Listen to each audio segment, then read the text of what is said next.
আগামীকাল ৫ আগস্ট জুলাই স্মৃতি জাদুঘর আনুষ্ঠানিকভাবে উদ্বোধন করবেন প্রধানমন্ত্রী তারেক রহমান। মঙ্গলবার সচিবালয়ে এক সংবাদ সম্মেলনে সংস্কৃতি মন্ত্রী নিতাই রায়চৌধুরী এই তথ্য জানিয়েছেন। সংবাদ সম্মেলনে মন্ত্রী আরও জানিয়েছেন, আগামীকাল ৫ আগস্ট প্রধানমন্ত্রী আনুষ্ঠানিকভাবে উদ্বোধনের পর জাদুঘরটি কেবলমাত্র শহীদ পরিবারের সদস্যদের পরিদর্শনের জন্য উন্মুক্ত থাকবে। এরপর ৬ তারিখ থেকে সাধারণ জনগণ প্রবেশ করতে পারবেন এই জাদুঘরে। পরিদর্শন ফি হিসেবে প্রাপ্তবয়স্কদের জন্য ৫০ টাকা এবং শিশুদের জন্য ২৫ টাকা নির্ধারণ করা হয়েছে। এক প্রশ্নের জবাবে মন্ত্রী আরও বলেন, জুলাই স্মৃতি জাদুঘর নির্মাণ ও পরিচালনায় কোনো অনিয়ম হয়ে থাকলে তা তদন্ত করা হবে। তদন্তে কেউ দোষী সাব্যস্ত হলে নেওয়া হবে কঠোর আইনি ব্যবস্থা।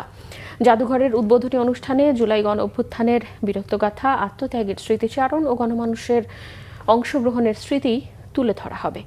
আয়োজন করা হবে নানা অনুষ্ঠানমালার।